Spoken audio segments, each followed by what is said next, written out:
అలా చాలా నియోజకవర్గాలు బొలిశెట్టి శ్రీనివాస్ గురించి బొలిశెట్టి శ్రీనివాస్ గారి గురించి అవాకులు చవాకులు రాసి పెద్ద పెద్ద ఎత్తున దుష్ప్రచారం చేశారు ఆయన మీద. అంటే మీరు ఉండే 21 నియోజకవర్గాల్లో కూడా రేపు పొద్దున 30% ఇవ్వకపోతే ఏంటి పరిస్థితి? సో నిజం చెప్పాలంటే ఎమ్మెల్యేలుగా జనసేన పార్టీ వాళ్ళు ఎక్కడైతే ఉన్నారో అక్కడ 60% వాళ్ళకి ఇవ్వాలి. ఈ రూల్ పెట్టుకోవాలి, పెట్టాల్సింది. 60%. 21 నియోజకవర్గాలు ఉన్నాయి కదా, 21 నియోజకవర్గాల్లో 60% వాళ్ళకి, 30% తెలుగుదేశానికి, 10% బీజేపీకి.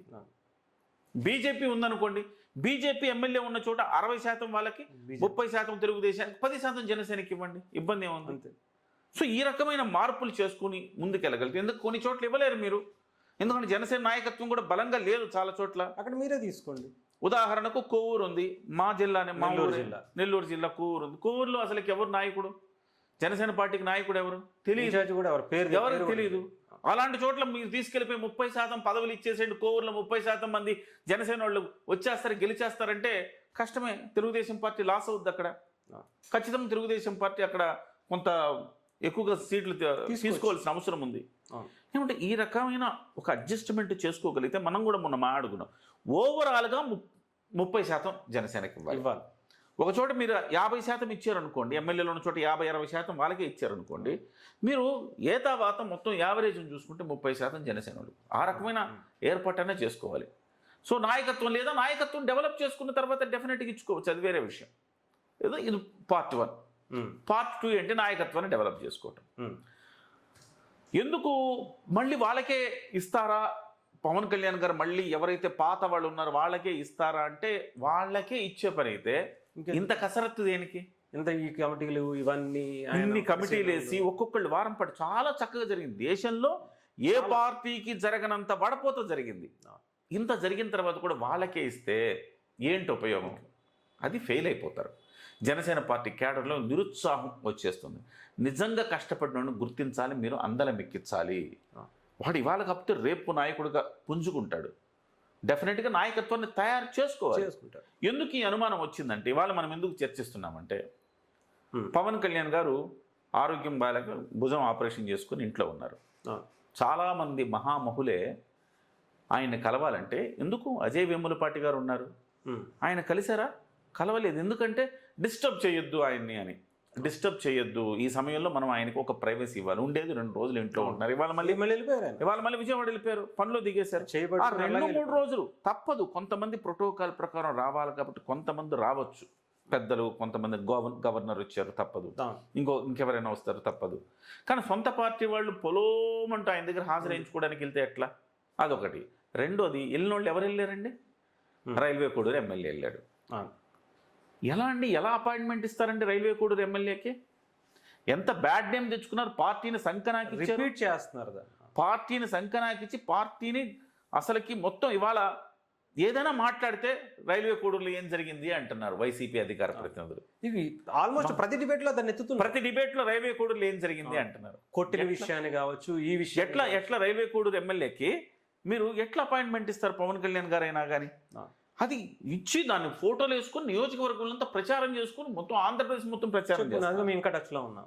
ఆ తర్వాత ఒక మహిళను, సరే ఆ మహిళ ఎలాంటిదైనా కావచ్చు, దాని జోలికి వెళ్ళాం మనం, కానీ నడి రోడ్డు మీద కర్ర తీసుకుని కొడితే అది నాకు తెలుసు, అది లైఫ్ లాంగ్ జనసేన కదా, ఒక బ్లాక్ మార్క్ కదా జనసేన పార్టీ డిబేట్ లో వైసీపీ టార్గెట్ చేస్తారు. ఇప్పుడు రప్ప నువ్వు అన్నావు ఏంటయ్యా అని జనసేన పార్టీ వాళ్ళు అడిగితే, మేము రప్ప అన్నామంతే, మీ వాళ్ళు రోడ్డు మీద గడేసి మహిళలను కొడుతున్నారంటే ఏంటి పరిస్థితి? ఆ తాతం సిటీకి కూడా అపాయింట్మెంట్ ఇచ్చారు. ఏంటి విలువల గురించి మనం మాట్లాడితే ఎట్లా? ఇలాంటి వాళ్ళని కొన్ని రోజులు దూరంగా పెట్టాలా లేదా? పవన్ కళ్యాణ్ గారే ఇలా తప్పులు చేసిన వాళ్ళని ఆదరిస్తున్నారు, ఆయన పరామర్శించడానికి వెళ్తే అపాయింట్మెంట్లు ఇచ్చారంటే ఏం మాట్లాడుకుంటారు? సగటు ప్రేక్షకుడు, సరే సగటు ఓటర్ ఏం మాట్లాడుకోవాలి చెప్పండి?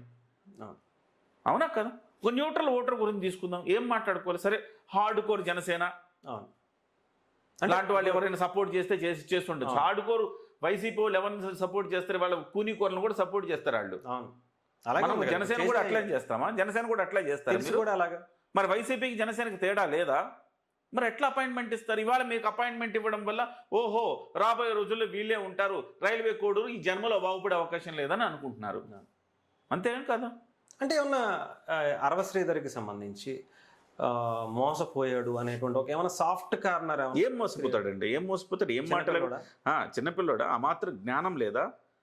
ఇవాళ అంటే సంబంధాలు ఆయనకి ఏదో ఒక అమ్మాయి, ఆయనకు ఒక అమ్మాయి నచ్చింది, ఆ అమ్మాయికి ఆయన నచ్చాడు, అది గుట్టుగా వాళ్ళ వాళ్ళ వ్యవహారం అంతే, అది వాళ్ళ పర్సనల్ వ్యవహారంగా చూడాలి. దాన్ని వీడియో ఏంటి అసెంబ్లీలో కూర్చొని ఏంటండి ఆ వీడియో కాల్స్ అసెంబ్లీలో కూర్చొని, అది పర్సనల్ గా ఆ మాత్రం జ్ఞానం లేదా? ఎదుటి అమ్మాయిని కనీసం ఆ అమ్మాయి మనల్ని రికార్డ్ చేస్తుందేమో, మనల్ని ఏమైనా చేస్తుందేమో, బ్లాక్మెయిల్ చేస్తుందో, మనం ఒక మంచి పదవిలో ఉన్నాం, పవన్ కళ్యాణ్ గారి పార్టీలో ఉన్నది, అది కూడా మన జగన్ పార్టీలో లేము, పవన్ కళ్యాణ్ గారి పార్టీలో ఉన్నాం, పవన్ కళ్యాణ్ గారి పార్టీ నీతి నిజాయితీగా ఉంటుంది, అలాంటి పార్టీలో ఉండి ఇలాంటి అమ్మాయిలతో ఇట్లాంటి యథావేషాలు వేస్తే మనం మనం అవ్వడం కాకుండా పార్టీ అవ్వబెట్టుకునే ఒక జ్ఞానం ఉండద్దు. వేరే పార్టీలో అంటే వేరు, అది జనసేన పార్టీ, పవన్ కళ్యాణ్ గారు ఒక పద్ధతిగా నడిపించుకుంటున్న పార్టీ. ఇవాళ ఎంత తలవంపులు తెచ్చాడు. సో వాళ్ళిద్దరికి అపాయింట్మెంట్, తాతం శెట్టికి అరవింద్ శ్రీధర్కి అపాయింట్మెంట్లు ఇచ్చి ఇవాళ ఏం సందేశం ఇస్తున్నాం మనం? సో వాళ్ళకి మళ్ళీ పదవులు ఇస్తాం, వాళ్ళే రాజ్యం వెళ్తారని చెప్తారా? ఇప్పుడు అదే ఒక కన్ఫ్యూజన్ అయితే కలుగుతుంది. అక్కడ రైల్వే కోడూరు కావచ్చు, ఒంగోలు కావచ్చు, నెల్లూరు కావచ్చు. ఒంగోలు డౌట్ ఏముంది? బాలినేని శ్రీనివాసరెడ్డి గారిని కాదని ఇంకేం చేసినా అక్కడ ఒంగోలు కూడా 0 నెక్స్ట్ టైము. అంటే బాలినేని శ్రీనివాసరెడ్డి లాంటి వాళ్ళని ఉపయోగించుకోకపోతే ఎందుకంటే పార్టీ ఉపయోగించుకుంటే నేను ఒంగోలులో ఆయన ఆధిపత్యమే ఉండాలి. ఒంగోలులో తట్టుకుని నిలబడ్డారు. రియాజ్ లాంటి వాళ్ళకి మీరు వాళ్ళకు ఒక పదవి ఇచ్చారు, ఒంగోలు అర్బన్ డెవలప్మెంట్ అథారిటీ ఇచ్చేశారు కదా, అయిపోయింది, ఆయన పని ఆయన చేసుకుంటాడు.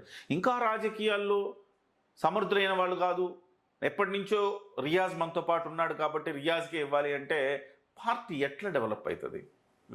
ఎప్పుడు వచ్చామన్నది కాదు, సమర్థులైన ఉన్నారా, ఎంత పని చేసావు, ఎంత పని చేసి సమర్థులైన వాళ్ళు ఉంటే బాలినేని లాంటి వాళ్ళు ఒంగోలు, నెల్లూరు, రాయలసీమలో కూడా ప్రభావం చూపించగలిగిన నాయకుడు బాలినేని శ్రీనివాసరెడ్డి. వ్యక్తిగతంగా ఆయనకు కూడా కాస్త కూస్తూ ఉంది.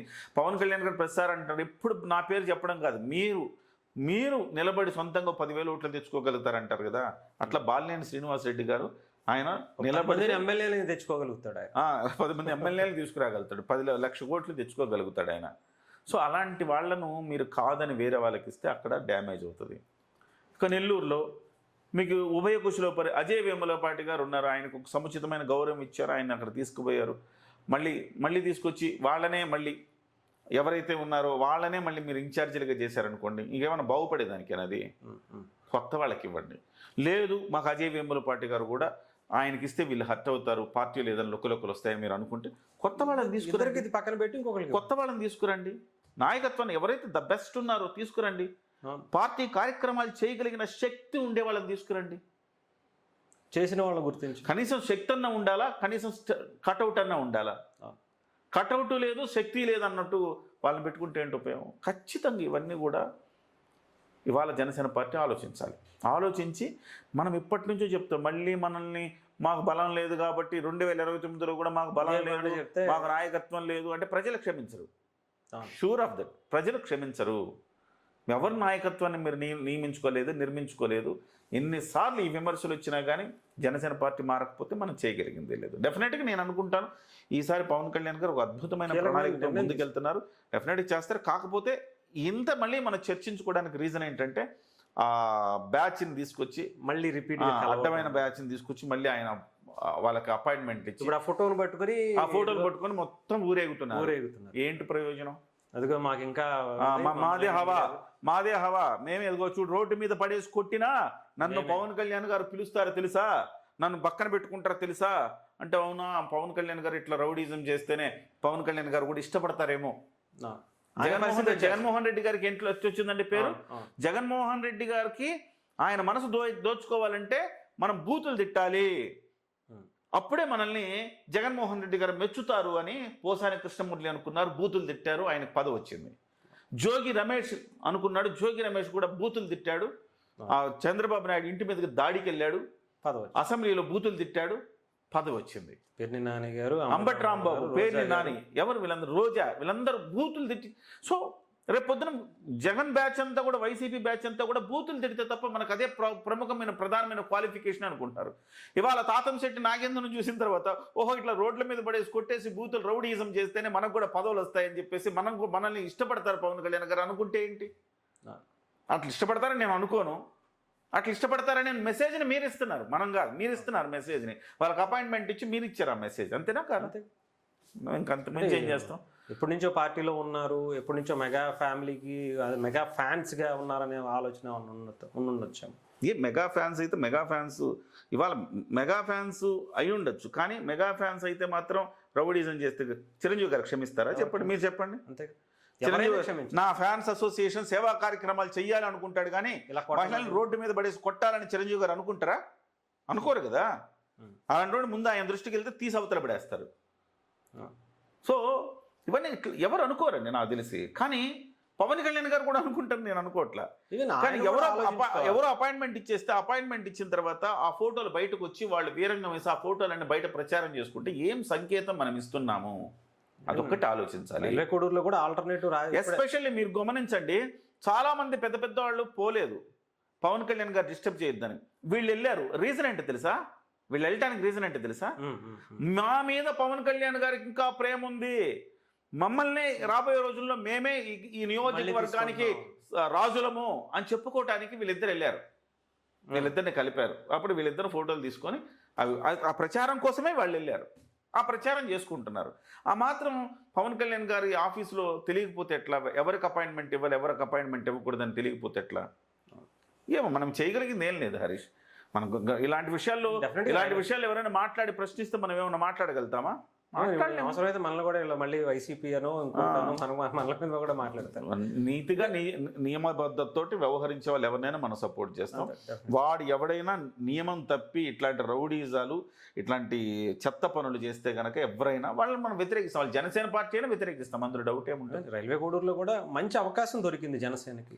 2029లో కూడా అది నిలబెట్టుకోవాలి అంటే ఆల్టర్నేటివ్ ఇంకొక బలమైన నాయకత్వాన్ని ఇప్పటి నుంచే అవకాశం అందిపుచ్చుకోవాలి వాళ్ళ అవతలకి. ఎందుకంటే ఇప్పుడు అరవ శ్రీధరికి ఇస్తే అక్కడ అలా ఉంటుందా అంటే చెప్పలేని పరిస్థితి అయిపోయింది. సో ఈ క్యాడర్ని డెఫినెట్గా దీన్ని ప్రక్షాళన అంటారు, చూసావా? ఆ పదంలోనే చాలా బరువు ఉంది, ప్రక్షాళన. ఆ ప్రక్షాళన జరగాలి. ఆ ప్రక్షాళన జరగకపోతే జనసేన పార్టీ లేవదు. మళ్ళీ ప్రక్షాళన జరగాలి. ఒక తప్పు జరిగింది, తప్పు జరిగినప్పుడు ఏం చేయాలండి? ఆ నియోజకవర్గాన్ని ప్రక్షాళించాలి. పవన్ కళ్యాణ్ గారు ఒంగోలు కమిటీని రద్దు చేశారుగా, నెల్లూరు కమిటీని రద్దు చేశారుగా. మరి రద్దు చేసినప్పుడు ప్రక్షాళన జరగాలిగా. రద్దు చేసి మళ్ళీ వాళ్ళని వేస్తే ఏం ప్రక్షాళన జరిగినట్టు? కాబట్టి ఎప్పుడైతే మీరు ఒంగోలు కమిటీని రద్దు చేశారో, నెల్లూరు కమిటీని రద్దు చేశారు, రైల్వే కోడూరు, వీటి మూడు చోట్ల ప్రక్షాళన జరగకపోతే జనసేన పార్టీకి ఖచ్చితంగా బ్యాడ్ నేమ్ వస్తుంది రాబోయే రోజుల్లో. అది న్యూట్రల్ వర్గం ఒకటి ఉంటుంది హరీష్. మనకంటే హార్డ్ కోర్ వేసేవాళ్ళు ఎలాగో వేస్తారు, కానీ న్యూట్రల్ వర్గం కూడా వేస్తేనే గెలుపు సాధ్యమైంది. సో అది లేకనే 11కి పరిమితమైనారు జగన్మోహన్ రెడ్డి గారు. ఎప్పుడు జగన్మోహన్ రెడ్డి గారు చుట్టుపక్కల ఉండే వాళ్ళంతా రప్ప అనుకుంటూ బాగానే హ్యాపీగా ఉన్నారు. జగన్మోహన్ రెడ్డి గారు కూడా అనుకున్నారు వై నాట్ 175 అనుకున్నారు. చుట్టుపక్కల వాళ్ళని విని చూసి మనం అద్భుతం చేస్తున్నాము, వై నాట్ 175 అనుకుంది. న్యూట్రల్ పీపుల్లో ఏహ్య భావం వచ్చింది అతన్ని చూసి. ఆ ఏహ్య భావమే ఇవాళ 11కి పరిమితం అవటానికి రీజన్ అయ్యింది అని చెప్పాలి. మనం చూద్దాం, ఆ రకమైన మార్పులు చేసుకోవాలని మనం ఆశగానే ఉంది జనసేన. మనం సద్విమర్శకులం అంతే, మంచి కోరే చెప్తాం అంతే. Right, thank you.